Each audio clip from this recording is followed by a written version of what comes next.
आज की क्लास में हम कंपैरिजन करेंगे मोदी मेथड और स्टेपिंग स्टोन मेथड के बीच में। मैंने आपको बताया था कि जब हमारे पास ऑप्टिमलिटी टेस्ट का क्वेश्चन आता है ट्रांसपोर्टेशन प्रॉब्लम में, तो अगर उसने स्पेसिफिकली मेंशन नहीं करा कि आपको ऑप्टिमलिटी टेस्ट मोदी मेथड से करना है या स्टेपिंग स्टोन मेथड से करना है, तो हम कौन सा मेथड प्रेफर करते हैं? हम मोदी मेथड प्रेफर करते हैं। आप मोदी मेथड को प्रेफर करने का क्या रीजन है, वही हमारी आज की क्लास के डिस्कशन का मेन फोकस। तो आइए इन दोनों मेथड्स में कंपैरिजन करते हैं। मैंने यहाँ पे कुछ पॉइंट्स लिखे हैं, इन पॉइंट्स की हेल्प से इन्हें कंपेयर करते हैं। देखिए मैंने यहाँ पे क्या लिखा है, in transportation problems after getting an initial feasible solution we need to apply optimality test to know whether the solution so obtained is optimal और not. For this purpose two methods are followed, stepping stone method and MODI method. हम जब अपना initial basic feasible solution find out कर लेते हैं तो फिर उसके बाद हम उसके ऊपर ऑप्टिमलिटी टेस्ट लगाते हैं। किस पर्पस के लिए? ये जानने के लिए कि हमारे पास जो सॉल्यूशन निकल के आया है वो ऑप्टिमल है या नहीं। तो ऑप्टिमलिटी टेस्ट करने के लिए हमारे पास दो मेथड्स अवेलेबल है, स्टेपिंग स्टोन मेथड और मोदी मेथड। तो आइए बात करते हैं पहले स्टेपिंग स्टोन मेथड की। स्टेपिंग स्टोन मेथड मैंने क्या लिखा है, evaluates all unused cells to check if a better solution exist.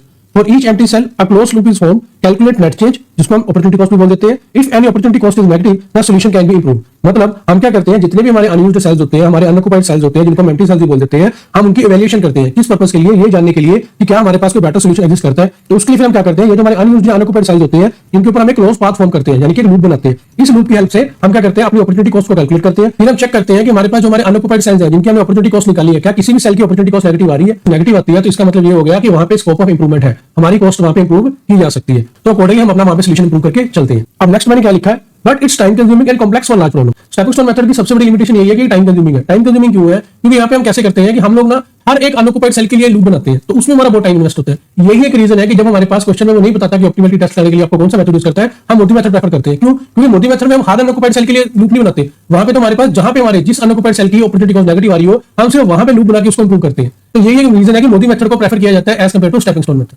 अब नेक्स्ट मोदी मेथड के पॉइंट्स देखते हैं।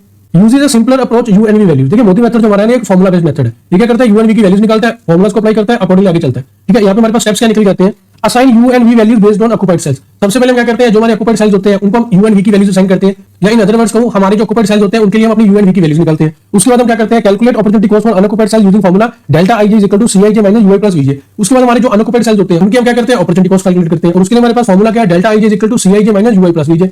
अब नेक्स्ट मैंने क्या लिखा, if all delta IJ is greater than equal to 0 solution is optimal. हमने अपने अनऑक्युपाइड सेल्स के लिए जो डेल्टा आईजे कैलकुलेट करे हैं उनमें से किसी भी डेल्टा आईजे की वैल्यू लेस देन 0 नहीं होनी चाहिए, ग्रेटर देन इक्वल टू 0 नहीं चाहिए। अगर ग्रेटर देन इक्वल टू 0 है तो सॉल्यूशन ऑप्टिमल है। आगे मैंने क्या लिखा, else improve solution using the most negative delta.